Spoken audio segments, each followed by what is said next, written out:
Michael J. Govier. It's good to see you, buddy. Hey, that was a pretty good. Yeah, I'll do that.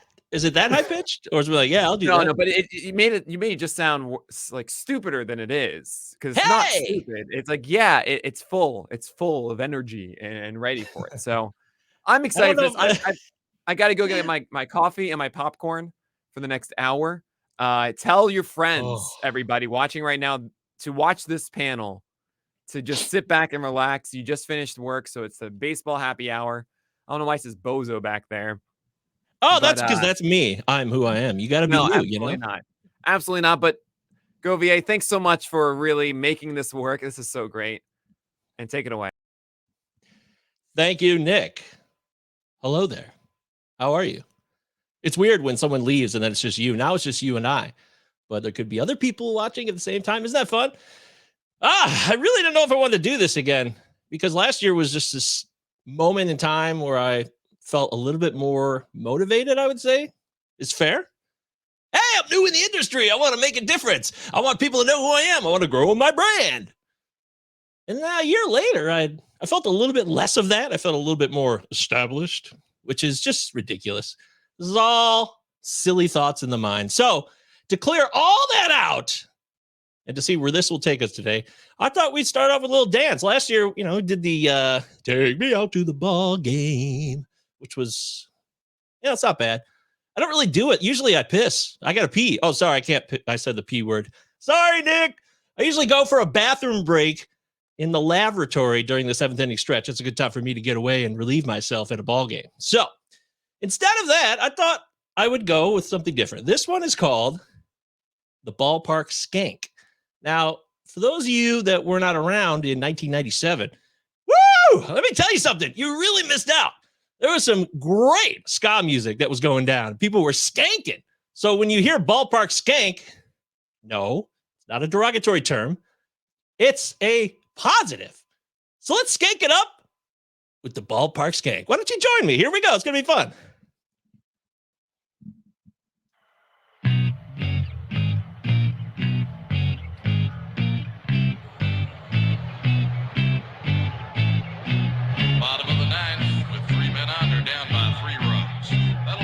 Gessner to the plate. You can win the game with a home run.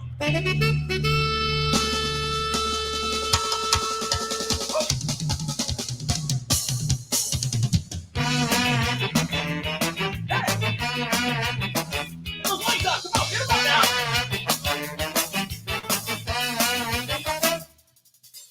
Step up to the plate. My bat in my hand. Tribute, Scott Chu. One thing on my mind, and that is to go as far as I can. I'm waiting for the pitch, the one that looks real fine. Not much else they're riding up my behind. Fast or slow, I never know, but that's all on my mind. I check the clock, who choked my chop, but now here's my time.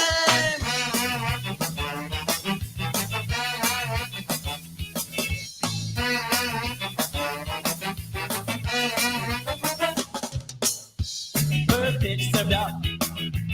I take my swing. Strike one is called cause I didn't even touch the thing.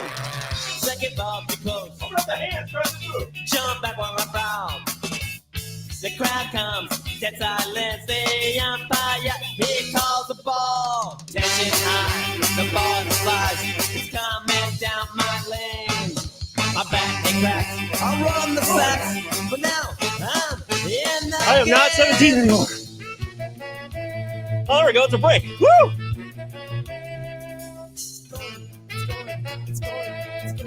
Feel it. We got to feel it. Let's feel it now. Come on. Have some fun.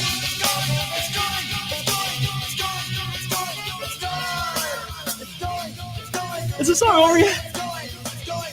Oh.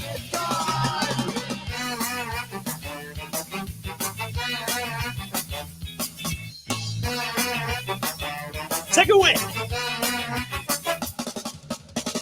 Ball stone in the air. It's like the ball stone. You ever see the ball stone for the Mighty Mighty Ball Stone? All he did was dance.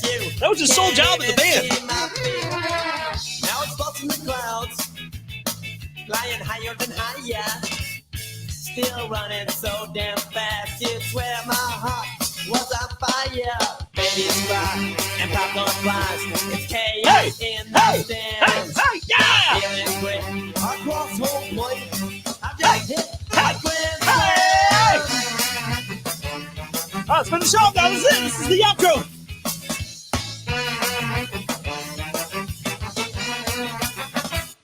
Yeah! Woo! Oh my God. I have not worked out like that in a long time. That is not good news for my heart. Come on now. Woo! Well, I hope that was fun. That was there's no acting here. This is really happening. Woo! Woo! So, as I catch my breath here, probably should have some water. Wow. That was intense. We got a long way to go. Oh, yeah. Oh, come to Papa. Oh. Oh, yeah, that's good. That's real good. Okay. All right. So now that we got warmed up, everybody's awake. It's, like Nick said, it's happy hour. It's 5 o'clock on the Eastern Coast. Of course, still a work hour over on the West Side. Remember West Side Connection? Man, that was, what's your favorite Ice Cube era? I mean, the West Side Connection was pretty rad. That was a sweet crew. I think it was a Mac 10. It was the Gangster, the Killer, and the Dope Dealer, as I recall. Good stuff, good times. But, you know, I think about baseball today, and last year we tried to talk about, hey, baseball could be fun again. But this year, I feel a lot more excited about baseball. Way more excited. I really do. There's a different vibe in the air. Last year, we really needed PitchCon because we had the lockout. Remember that? I mean, let's really remember it. Let's go back in time. Think about it. Remember, it was, if you're a baseball person at all, if you love drafting in October, yeah, you're out there.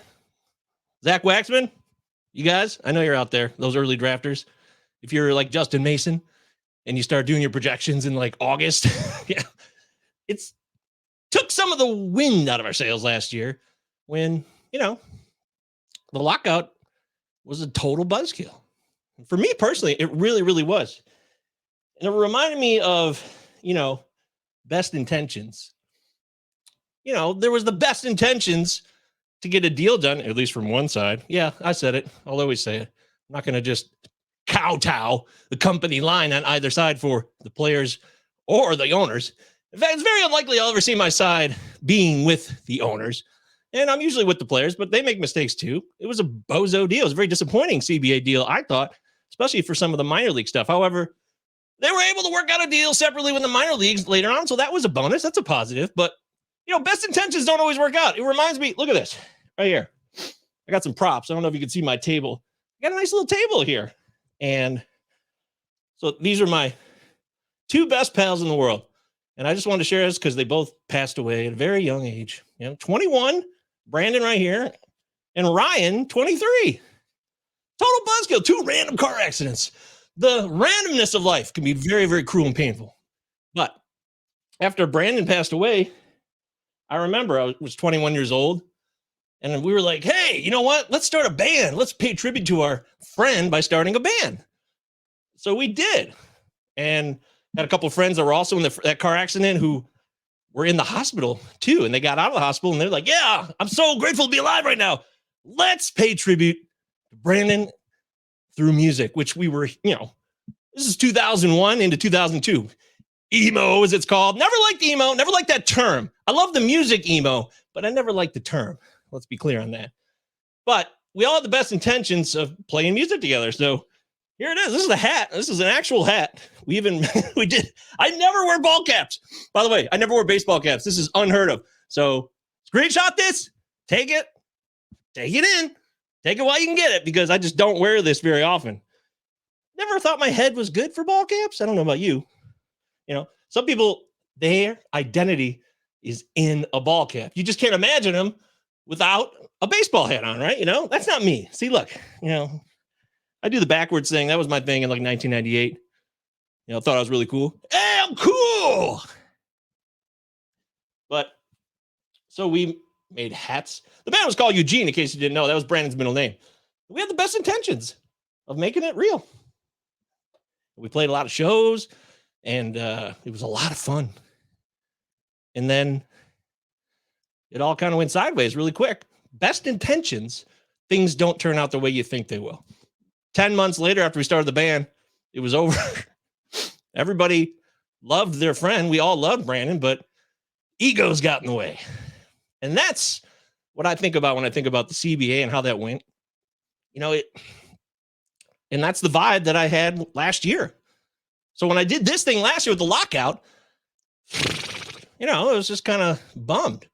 Best intentions didn't get the reality we wanted to, but eventually baseball came back. You get over it and you move forward. Just like, the band didn't work out. I really loved the band. I loved playing music. I don't know why I don't play music now. Where the hell where do they go? Time just takes inspiration away, passion away at times. And that's not cool. That is not cool at all. But, it's the structure we live in too. And you got to take care of business. You got to do what you got to do. All that crap and jazz starts to pummel you. And then you somehow lose touch with the things that you really, really loved. It slips through your fingers, through your grasp. That passion you have and the desire to create or to achieve, not for the purpose of achievement at all, just to do because it makes you feel good. It makes you feel alive. The whole point of this, for me, the whole point of doing this thing right here is I want to feel alive. And right now I'm sweating my butt off. I would say A, but I'm going to say but for Nick because I respect Nick. We disagree on certain things, but I respect you, Nick. You're a good man. And the point being is that this is life right now. It's just me, a camera on a tripod, and a light here with the green screen. This is a green screen, if you can't tell. See, Bozo, it's a moniker that actually goes back to the Eugene days. I just love saying Bozo. We love saying stupid phrases and words. It was a very innocuous language that we all kind of worked within. Very dumb, very stupid. Also, this is ridiculous. Check this out. Glenn Hubbard down here. This is absurd. I don't know if you've ever seen this. This is a famous trading card with Glenn Hubbard of the Atlanta Braves. At least they don't have that awful logo there. It's just the A. I'll take that. With a snake, a boa constrictor. How cool is that? That's total Bozo Fest. And then here it is. Yeah, I'm chuckling. I'm laughing a little bit. Sure I am. I'm not above that. This is Brandon Phillips' butt right there. I feel this is how weathermen used to do it. I used to work at TV News and use the green screen. All right, but you had a monitor over here so you could point, and it looks like you know what you're doing. I think Bill Murray did it best in Groundhog's Day. Anyways, that's Jonathan VR's face, and that's Brandon Phillips' bum. Look at your bum. Brandon Phillips, your bum is on a stream right now. I wonder if right now, somewhere in the world, wherever Brandon Phillips is, does he know that his bum is on a live stream, which is a fundraiser for ALS. I think that's funny. So, yeah, the Bozo brand is just part of silliness of baseball. I think baseball is funny. There's a lot of dumb stuff that happens, and it makes me laugh at times. It's an absurd game. But the point being is that this is supposed to be fun. Baseball's fun. Life should be fun. And that's the combination here. That's what I want to do. That's why I did the ballpark skank. Ska for the brother man. Shout out Livingston County, Heartland, 1996. Woo! But I actually think we're on a precipice of a great stretch run here. Baseball. Good times are ahead. They really are. Think about it. Look around. You get to a low point with the lockout. You come out of that season. Unfortunately, you got integrity issues with the baseball, which really, really bothers me. I still don't think we talk about it enough because it's kind of like that person, probably an uncle, let's be honest, at Christmas or the holiday that you just know is going to say something stupid or you might get too drunk and it's going to be really annoying. But he's your uncle, so you just accepted it. And I feel like that's kind of the same thing with the baseball. A lot of you are just accepting it because to not accept it would call into question the very fabric of your reality. Of your baseball reality, of our fantasy reality, of our gambling realities. Whoa, wait a minute. They keep changing the baseball around? Or they're bringing out the special ball for the Field of Dreams game? Come on. So to analyze that further, it's kind of like avoiding things in your life you don't want to deal with. That's how I see it. I think it's very plain. But I carry forth. I'm no better than anybody. I just think it's a bigger deal that we need to push and discuss further, and hopefully we can get a consistent baseball, because it's not. We've had the articles come out the last couple of years, at least 3 different baseballs last year. That's not cool. There's too much at stake. People are putting their money on the line, and maybe there is no integrity to the game. Who cares? Maybe look at the long run. Look at the Hall of Fame. It's the Hall of Fame year, right? It's that time of season right now. Everybody, Scott Rowland just got in. Yay! I was alive and well and in a prime state of being when Scott Rowland was a Major League Baseball player, and I was playing fantasy basically every year of his career. Hell of a defender. I don't think he's a Hall of Famer.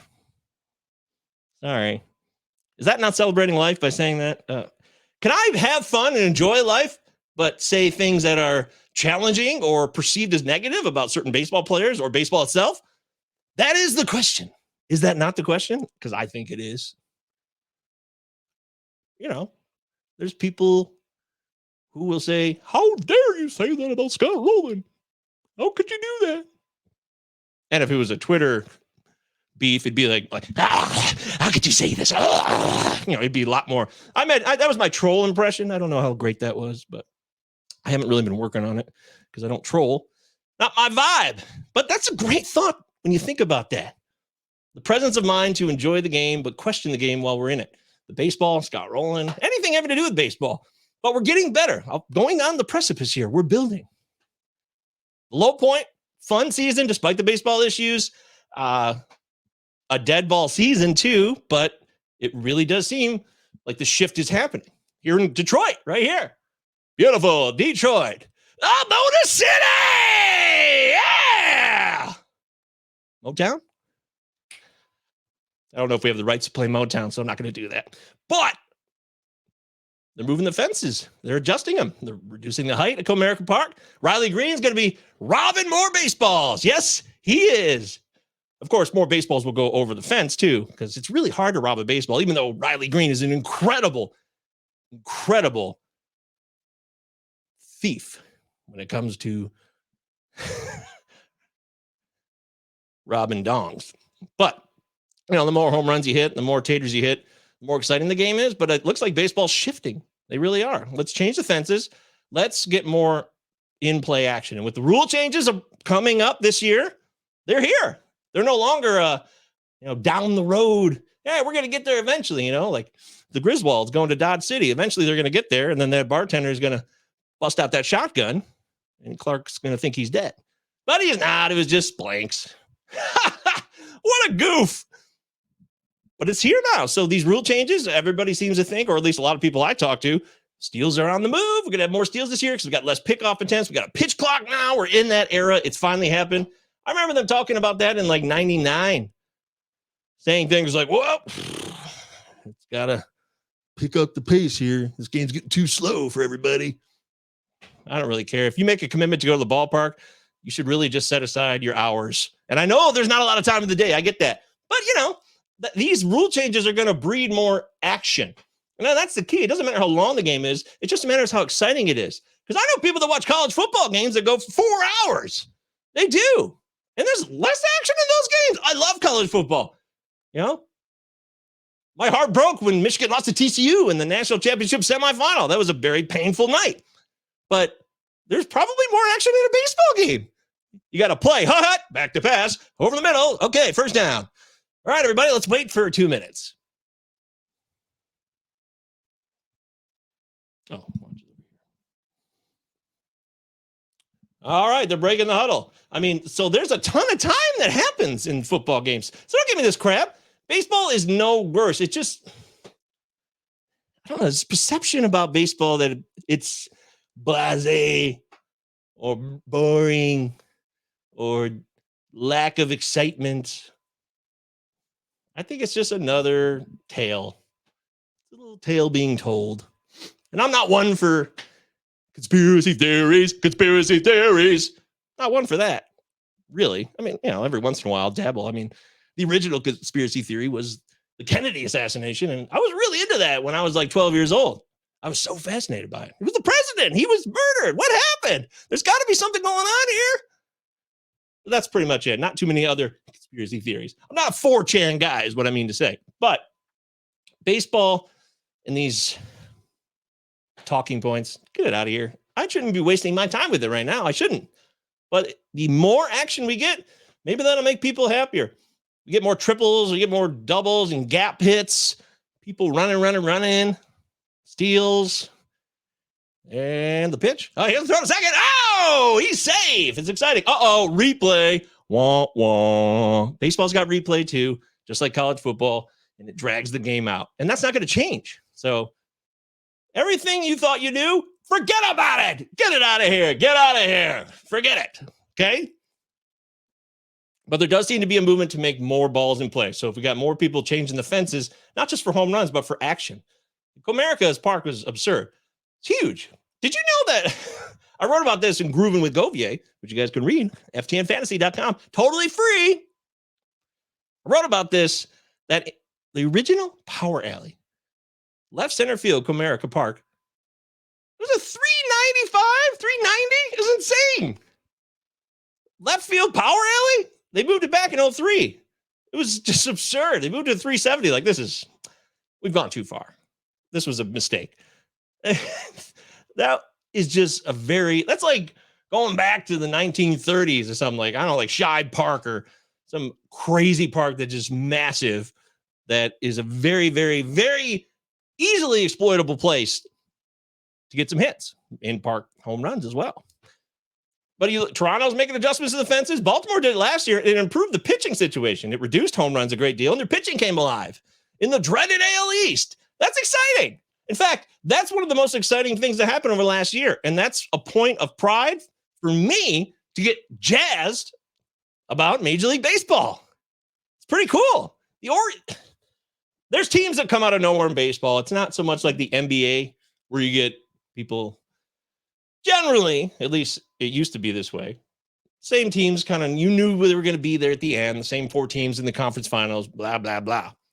But with baseball, occasionally we do have a team that rises up out of nowhere. I mean, the 06 Tigers came out of nowhere. That was incredible. That was a beautiful year because it was so surprising. And I imagine Orioles fans, you felt the very similar thing. Even though you didn't make the playoffs last year, it was just such a relief, a welcome change to see a team that you could root for, not because you're like hopeful that, hey, in 5 years, you're going to be blown away. We're going to be amazing. No. That's not it. It's more about that you have a team that you can root for now to be competitive now. But there's a lot of reasons why people go to baseball games. That's what's so fun about it, too. And that's why we're on the upward trend here. I have no investment financially in baseball. I'll play fantasy baseball no matter what. I mean, I guess that's my own selfish investment so I can win money. It has nothing to do with investing in the game. Don't tell me otherwise. I play a lot of fantasy baseball. I'm really invested in baseball. It's really important to me. What? No. It's absurd. You're a madman. Good day, sir. Remember when people used to say that in the 1800s? Good day, sir. I said good day. Gotta bring that back. We should do that more often. But having a team you can root for is fun, that can win now. But then you do build for the later. It's just a problem with a lot of baseball teams is that a lot of them build for later forever. Pirates get a lot of crap. It's not cool. It's disrespectful. I feel for Pirates fans. If you're out there in Pittsburgh or you're anywhere in the world and you're a Pirates fan, hey, go Bucks. Woo! Yeah. Why am I doing the Ric Flair thing? Woo! Why am I doing that? I need a different sound. Hell yeah! How about that? That's fun. Hell yes. No, that doesn't work either. I'll workshop it. I'll get back to you. But the fun thing about baseball is that it can be whatever we want it to be. And that's why I love the game in the end, even though it bothers me. There's so much to enjoy about it. And there is a movement here of really talented players. There's always talent in MLB. It's the best of the best. I get that. But there's a lot of fun players that just keep popping up every year. New youth. Orioles fans get excited about Gunnar Henderson. That's fun. You get a new MLB draft that comes through. Now Drew Jones, Andrew Jones' son.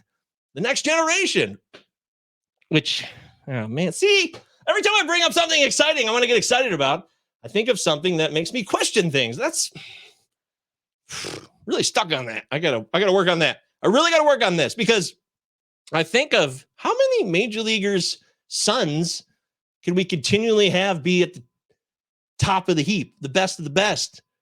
Is that weird? Is that statistical anomaly? Is that coincidental?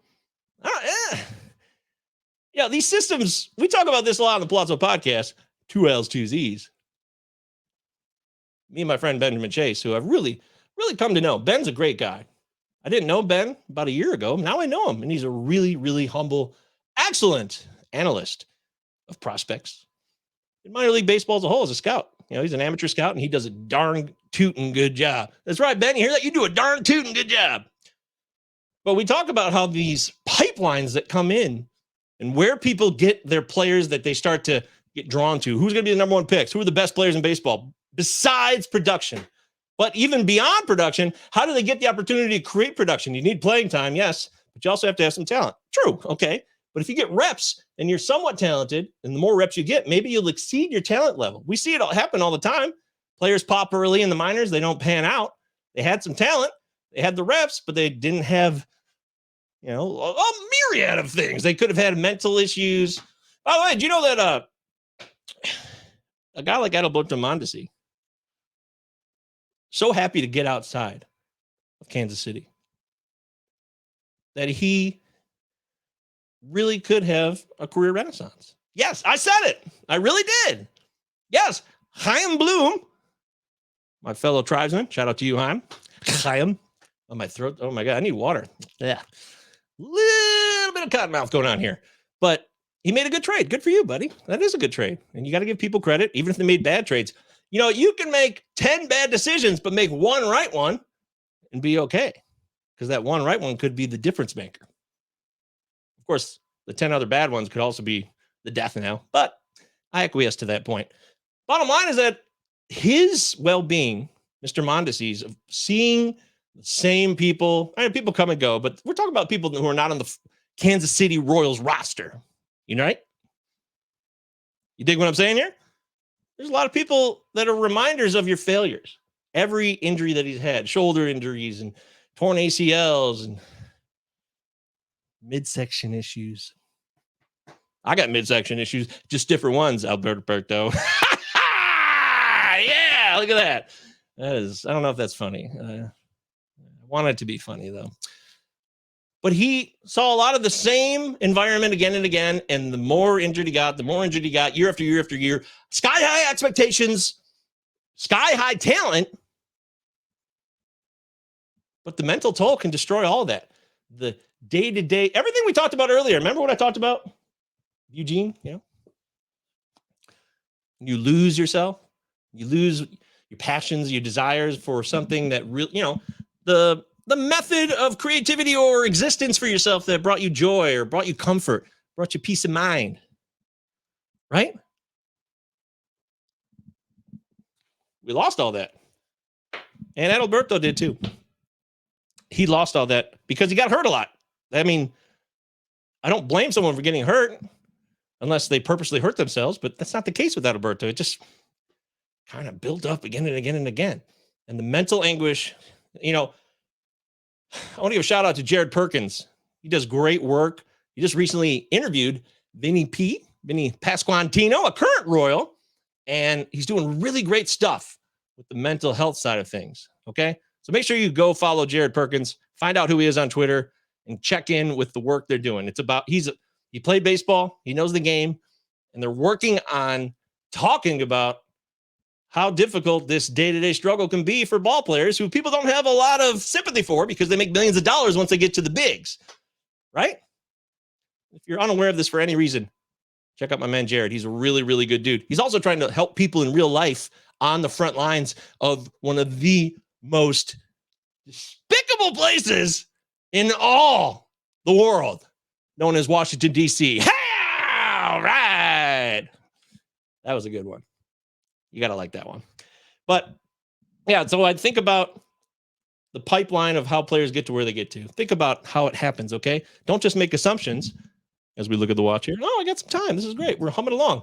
Think about the assumptions that are made about how players got to where they got from.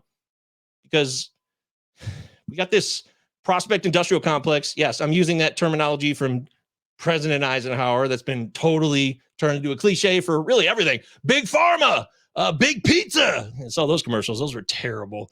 Now we got big prospect analysis, big scouting. Big scouting's at it again. Don't trust big scouting. Think for yourselves. I'm Bernie Sanders. Don't trust big scouting. No more millionaires for the big scouting class. Billionaires are prop up the wrong people as the next big thing.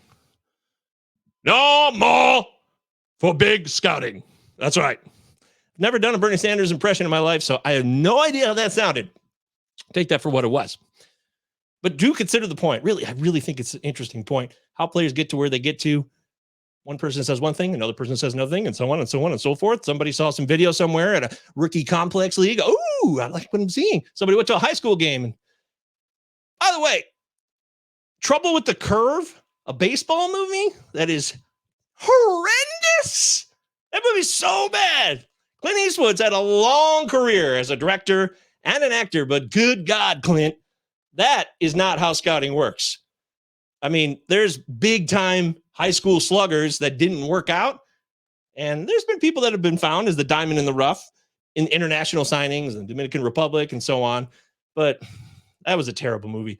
Not a good baseball movie.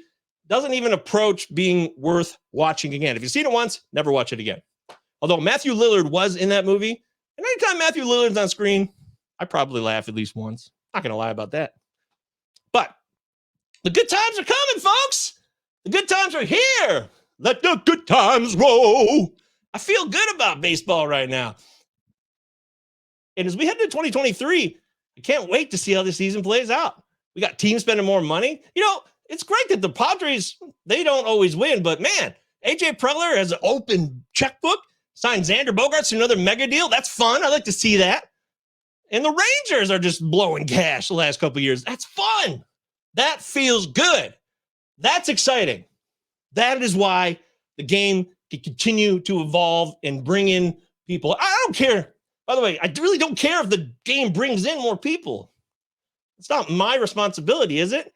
I love the game. I tout it, and I'll share it with you. I love sharing it with you. Here I am. We're sharing it together. Right? But it's not my job to make the game continue forth. And I don't think you should feel that responsibility either. Don't feel that responsibility, because these people, they're going to take care of it themselves in the end. They're going to make mistakes, and there's going to be just a lack of continued inclusivity, most likely, things like that. There's going to be, we've got a first female GM ever in Miami. That finally happened. That's stunning. What a turn of events for an industry that was so stodgy and draconian. That's fun. But I think little by little, more people will get opportunities. It's just not going to come on, which wrist do you guys put your watch on? Do you put your watch on the right or the left? I'd like to know the answer to that, because I keep looking at my right, but it's over here.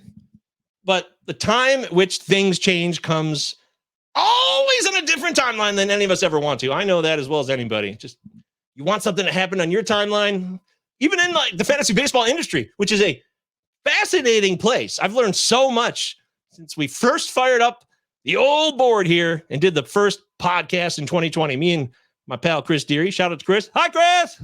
Hi, Chris. It's a little inside joke there. But when we fired up in 2020 for the Palazzo podcast, I never thought that I would be right here doing this for Pitcher List. And now I get to do it again. I did it last year, and they let me do it one more time. That's cool. But there's also things about the community that don't come on the timeline I wanted them to. I think, this is good, really honest here. I'm just going to be frank. I'm not going to reveal anybody's names or anything, because that's up to them to reveal themselves. But I'm just sharing my journey. I want things to happen on a certain timeline. It doesn't happen. You think, oh, I'm a better writer than that person, or I can do video better than so-and-so, him. Let's be honest. Usually it's him because we have way too many dudes in fantasy baseball. Did you know that? Did you know there might be a shortage of women in fantasy baseball? I don't know if you've heard about that, but I think it needs to be discussed. But when you compare yourself to someone else, and I know this is going to sound like a cop-out, or I'm holding back, I'm not giving you the goods, but I really have found if I compare myself to someone else, it really does crush your joy. It really does. That's an old quote. Comparison is the death of joy. And baseball is all about comparison. I mean, that's all we're doing all the time. We're comparing players, you know. Hey, is his WRC plus a fluke or not? What about his? You know, things like that. We're looking at numbers all the time and comparing them. That's how fantasy baseball analysis works. Of course, there's another way to do things too. Strategy. We don't have to just talk about stats. We can talk about addeds and drops and trades and how you organize a roster and how it takes shape and who do you draft where and why and what types of positions are more scarce than others. These things are just as important. In fact, that's why I don't like to do a bunch of data dispersion on the Palazzo podcast. And now we will discuss Spencer Steer's potential in 2023. Let's take a look at the stat line as we bring it up. I'll go number by number, give you his home runs, Spencer Steer's RBI, his OBP, his WOBA. You know, you can look that up for yourself. If you have a question, you want to clarify on something. If you're trying to learn about, you know, what is WOBA and how does WOBA really impact a player or your fantasy potential, yada, yada, yada, that makes sense. Go ahead, make that clarity. But I don't want to get caught up in that. And I just don't want to do, I don't want to be the guy who says, hey, you know, I can do everything better than everybody, because that's not who I am. In fact, to get to this point is kind of a surprise for me, because I put myself, you know, I'm a recovering opioid addict right here. Hi. I let opioids take away everything. I didn't let it. I gave it away. I willingly gave away everything to opioids without question. And when you do something like that, it really, really humbles you. Sure does. And it's not a bit. This is not a talking point to try to make myself seem more, I don't know, agreeable to you or to people. Like, oh, let's feel bad for Mike. We should follow him, or we should, you know, sign up for a Patreon. That's not what I'm saying at all. Just to be clear. And I feel like that's what sucks about what's going on sometimes around Twitter and our social media presences related to fantasy baseball or just analysis, or really any of the stuff where you have a public facing situation, is that I feel like I have to clarify those things sometimes, because they do get taken advantage of and they do get exploited. They do. People will exploit quality intentions and meaningful topics to people to increase their, I don't know, revenue streams or to grow their brand, right? So that's why I feel like I had to say that. But once you go down, way down, you get real humbled. You know, it's like Kendrick Lamar's Humble. Beautiful song. So good. Because, yeah, stay humble. Stay humble. And don't stay humble just to virtue signal either. Not cool. People will read right through that. They'll see right through it. I'm saying all this stuff because it's kind of it's insight. You're like, hey, what does that have to do with the baseball power hour? Well, everything has to do, to me, this is the bozo power hour, so I can just do what I got to do here. I'm talking baseball, but I'm trying to tie things in here, you know, trying to weave a web. I'm like, what is underwater basket weaving a real thing, by the way? Often wondered that. But that's the point here. For me, to be honest with you, and that's why I get an hour for PitchCon, to be honest with you about baseball's challenges, baseball's exciting future, and, you know, some of the foibles that come with being someone in the industry of fantasy baseball analysis. We go out to First Pitch last fall. That was awesome. You know, I had a great time. If you've never been to First Pitch, Baseball HQ puts it on every year. You got Arizona Fall League going on. You got the Sheraton right there, the Sheraton Mesa in Arizona. It's right next to one of the ballparks, Sloan Park, I believe it is, where the Cubs have their spring training facilities. and it's right next door. You can just walk over. And when you go meet people in real life, it's such a different experience. I learned so much at the last first pitch. That's what really has me even more excited about the future of baseball. So many people that were there, because the other thing I didn't mention, and I really should have mentioned this earlier, is that one of the things that limited me was the lockout last year. But before that was the COVID era. The COVID era is where I started at. Remember, I said me and Deary fired up the podcast in January 2020. And then COVID hit. So that's all we knew for a while. And we never got to meet people in real time. And even the first pitch I went to in 2021, it was a much smaller turnout because, things were coming along slowly. That's all I have to say about that. But last year we had a great turnout, and I got to see people I hadn't met before. People's like Matthew Thompson. He's a cool dude. Great prospect guy. Got to talk to him. I saw Derek Carty again, and his hair. He's got great hair. Second year in a row I've seen Derek Carty, but I still haven't talked to him. One day, Derek Carty, I will find you, and I will talk to you about projections. Oh, yes, I will. That would be fun, Derek. Hope you're doing well, Derek. Okay. You're wandering around the halls, and I got to meet the Triple Play guys in person for the first time. So overdue, except Art. Shout out to you, Art. I miss you. Hope you're doing well. But that's where the community really comes into play. Even all the challenges I've pointed out already about the fantasy baseball community that needs to be improved. When I go there and I get to see panels and people talk about the game and see their passion on their face, there's a big difference between hearing somebody on a podcast or seeing them on a stream and then seeing them in person like 10 feet away as they dissect various players or strategies or upcoming situations in Major League Baseball, minor league baseball, and so on. And that's cool. Well, I remember when I first showed up Thursday night, I got the late flight in from Detroit to Phoenix, Sky Harbor Airport, and I blew into the Mesa, Sheraton. I was like, where's everybody? I was staying with Sam. Shout out Sam, my guy. Sam from Seattle, Sam Wershing, who is the most generous, kind-hearted, caring person in fantasy baseball. And that is saying something because there really are a lot of kind-hearted, caring people in fantasy baseball. Sam, you're the man. I'd tell you something about Sam that he did for me, but I don't want to embarrass him, so I won't say anything. But he was very, very kind to me. Thank you, Sam. And I remember seeing him, and I finally got to meet him in person when I showed up at the hotel. I was like, I remember I blew in, and there was Frank Stample and Paul Spohr and Woody, my guy. Woody was not an analyst. He just shows up every year. Woody's a really, really great Canadian. Shout out to you, Woody. And everybody's like hugging. I saw Danielle and Justin Mason, and it's fun, and you're all excited. And that feels good. Those experiences, they will reinvigorate you. They reinvigorated me. I got to see my guy Vlad. Shout out to Vlad. We never met. That was the first time we finally met each other in real life. That was way overdue. So when I think about that, that's what feels good. That's what life's about. Talking about the big picture here and the excitement and the future of baseball. When you see all those faces there at an event like that, no matter how nerdy it might look to the outside, a point of contention here, or to give you some perspective,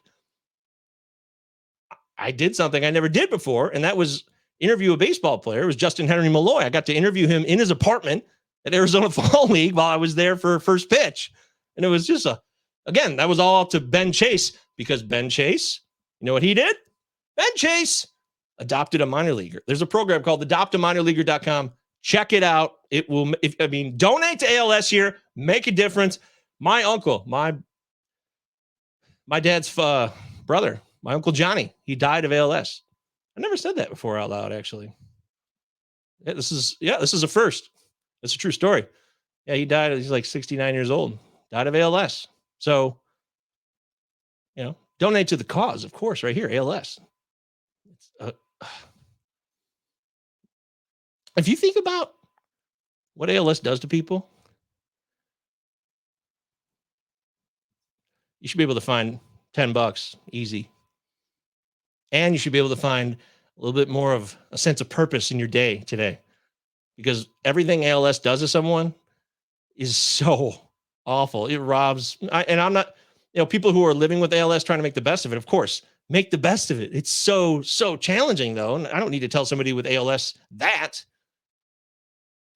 can rob you of your ability to have what you had before, is what I'm saying. And my point beyond that is to be really grateful, folks. If you have all your faculties and you can do everything you can do right now, and you're not really taking it for what it's worth, think about that from that point of view. That's the big point here. I'm not trying to admonish anybody who has ALS or anything. I'm just telling you that if you're not really being grateful for your life right now, get a little perspective right quick. That'll change things. Always has for me. It's always worked for me, at least for a day or two. I mean, it can be challenging. I get it. I understand. But just think about that, okay? Donate to that cause. But also, I think about what it means to be part of something greater than yourself. So that's what I think about when I think about the opportunities to adopt a minor leaguer. You give $75 a month or less. You don't have to give that. You can give whatever you can spare to any minor leaguer who doesn't have a big contract. And most minor leaguers don't have a big contract. They don't. So Justin Henry Malloy really benefited from Ben's. Ben's talked about this on our show. It's not a secret. Okay. And he's been very, very, very open about how important adopt a minor leaguer could be. So consider that notion. And it's all because of that I got to hang out with Justin and learn about him and learn about the baseball day to day. It was such an eye-opening experience. I felt so alive after interviewing him because he gave me insights on things I've always wondered about, but you just don't get access to very often. That's what's so exciting about going in on the other side where the players live, because you get to learn things that not everybody shares.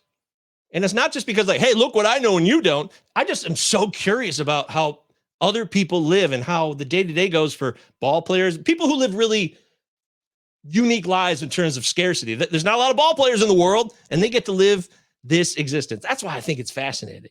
So that was awesome, getting to do that with him. And then, going back to the hotel and talking about it and saying, yeah, they probably, Justin and his roommate was another Braves prospect. Oh, crap, I can't remember who he was. Nice guy, though. Good for him. But I said when I got back to the hotel after I interviewed Justin in Arizona Fall League, yeah, they probably think we're a bunch of nerds at this nerd conference, but who cares? We're having a ball here, aren't we, fellas? And ladies? That's right, Sarah Sanchez, shout out to you. Got to meet you. First time, Sarah, we finally got to meet in real life. And I promise you, Sarah, I will be at the Glarf draft this year. I didn't make the Glarf draft last year. I will be at the Great Lakes Area Roto Fantasy League draft in Chicago. Sarah hosted and won last year. This is what it's all about. Do you know Sarah won Glarf last year on the final day with a massive point jump? It's a 5x5 roto. And sorry, Dave McDonald, I know you don't want to hear this, but Sarah Sanchez with an incredible victory. It's a Hall of Fame moment. She leaped so many points on the final day, and she won Glarf after it was pretty set that she was probably going to finish third or fourth, something like that. Incredible. I live for stories like that. That's what it's about. That's fun. That's awesome. That's what matters most. And Sarah Sanchez, she's a real deal now. Sarah, I'm coming for you now. Everybody's gunning for you because you're the champ. That's the life of a champ. Everybody's coming at you. As we wrap up here, just wanted you to think about baseball and fun. I got to say on the microphone, fun. The fun of baseball, the enjoyment of baseball, the challenges of baseball. All of it intertwines to create the story that makes it so intriguing. And I never want to have blinders on and say, only the good stuff, only the good stuff. A lot of people, they say, Mike, you're so positive, you're so upbeat. And somebody yesterday said, well, I was shoveling snow. I posted a video. Only you could be excited or make snow shoveling sound fun. And I took that as a compliment. I said, thank you. It's very kind of you. But clearly, I'm not always optimistic. I think, in fact, one of my goals going forward, and this is part of entering the industry again, is people, they'll look at you a certain way and they'll put a label on you. And then you can find it's a little hard to shift out of that. And that's no one's fault. I'm not blaming anybody. I am who I am and I express what I express. So people are going to take it as they will on a case-by-case basis. Some people think, I'm a laugh riot. Some people think I'm really annoying. Like, oh my God, that guy is so annoying. That MJ Govier guy, good God in heaven, will somebody put duct tape over his mouth? And that can be painful too. I remember the first time I read some comments on YouTube that were really negative. A video I posted, innocuous video. I posted tons of videos, but I got to be honest, it really did bum me out. And I think that's just part of the experience of knowing that people who don't know you could say something that hurts you. You've got to really, really, really make the effort and stand aside and say, yeah, that's their own thing going on. It's not about me. But at the same time, you'll look inward. I looked inward and said, oh boy, maybe I got some work to do. And I'm always going to do that. But I want to be a focal point of joy and excitement with this game and life in general. Okay. That's what matters to me. But I want to be real. I want to have fun. I want to be hopeful. I want to be optimistic. But I want to be honest. I want to call stuff out when it's not cool. I think that's the best way to live. Live it up. Take time for yourself. Connect with others. Understand this experience is happening for all of us simultaneously. Last night, I just watched Everything Everywhere All at Once. Whoa! Wow! What a mind overload that was. That was a Dr. Mindbender special. Woo! That one blew me away. And it's all happening right now to all of us. The good, the bad, the ugly, and everything in between. And the more fun we can have, great. But there's still going to be pain tomorrow. I know that. We just got to recognize that. And baseball is going to be exactly the same. There's going to be a lot of fun moments. There's going to be disappointing moments. Players are going to let us down. Mike Clevenger, things like that. These things happen. And because baseball is not a microcosm of life, by the way. It's not. I could do a whole other hour about that. It's not. It just has the same, they're human beings. And they're going to make mistakes. And they're going to do really amazing things that bring us a lot of happiness and excitement. So I think that's it, Nick. Where are we at here? Are you there? Man, I got 4 more minutes to kill. Of course I'm here. As if I would miss the baseball power hour with Michael J. Govier for a second. Actually, I did for a second, only to go get my big dumper sticker that I got from Sam at First Pitch Arizona. I still have it, Sam. There it is. Come on back, camera. I'm over here. Oh, you got it on the back of the. Oh, that's great. Love it. Big number. Oh man, I got it. Yeah, I got all kinds. I collect all these. Got pull hitter, and of course, shout out to Anthony, Kansas City Moose. Yeah, I love this stuff. It's great. Yeah, we technically have pitcher list ones that I have not handed out. I was supposed to bring them to First Pitch Arizona. I completely forgot. It's all my fault. I know. It'd be my collection, dude. You screwed me. Are you going to Florida? Are you going to be there? I can't do Florida this time. It's too much draft events, I think. Yeah. Are you going to Vegas? Hell yeah. I will be there. Yeah. I'm going to go to Vegas for the first time this year. You are? Okay. Yeah. Wow. I've never been. I just did a high pitch thing. I've never been to Vegas ever in my life. And yeah, I'm going to go at the end of March. You all can thank Jenny Butler for convincing me to go, who's here right now. Is thank she? you, Jenny. Well, she's in the wing. She's on the next panel. She actually even messaged me like, "How am I supposed to go after Michael J. Govier?" Jenny was in that battle, by the way. It was Jenny, Sarah, and Dave at that final day of Glarf, and yeah, Jenny could have won that just as easily as Sarah did. It was a wild last day. Jenny will tell you all about it. I'm telling you, it was a wild day. I'm getting not only the chat from Spore, I'm also a text like that I'm going to Vegas. Yes, I'm going to Vegas at the end of March, that weekend before the start of the season. I got it. I'm doing it. I didn't really announce it or whatever. I was too busy with all this stuff. But yeah, I'll be there. I think it's Thursday night, and then I leave either super late Sunday or something like that. I don't know. Yeah, I'm not participating in anything. Do you participate in stuff? Then you must. Oh, I go. Yeah, I mean, I probably wouldn't go if I wasn't playing. I'll be in the main event. I got a 11 a.m. draft slot on Saturday morning. I'll be there ready to go. Maybe I can find a good a true best ball where I don't need to touch the team the entire year or something like that. But yeah, it doesn't happen. You look into that. Yeah, I mean, you are Nick Pollock. You could probably get something made. So. Yeah, maybe I can negotiate something, my dream, where I don't actually do anything on Sundays, but partner with somebody for a main event. I will be your starting pitcher consultant. I just want like 20% of the winnings at the end. Okay, that's all I'm looking for. I'll be your consultant. That's very reasonable, Nick. I'm down with that. I'm down. I commit. I'm in. Oh, you're in? Me and you, buddy? We got it? Let's do it. Yeah, why not? Let's do it. Why not, Govier? Let's do it. But But anyway, Govier, thank you so much. Truly, I know that it was difficult this year. I tried to maybe get you a different Yeah. time slot for and everything like Did that. it make but you sense? took I don't even know if it the made sense. it was I don't know. phenomenal. And I wasn't lying Thank when you, I Nick. said inside of Twitch chat how many DMs I got, people saying that this is their favorite hour of PitchCon. So Thanks, guys. Thank you, we are everyone. all Thank you. so lucky to have you as a part of this. Thank you for giving us your energy, your time, your focus on this. We got to find ways to get you to do this kind of stuff more, because I think the entire baseball community is better for it. So Okay. thank you, Maybe, yeah. Govier. I Thank you, appreciate Nick. it so Thanks. much. Thanks for the opportunity, as always, everybody. Thanks for watching. Donate to ALS, make a difference, and Godspeed, everyone. And Enrico Palazzo, 2 L's, 2 Z's. 2 L's, 2 Z's, Palazzo Podcast. Yeah. All right, take care, Govier. Bye.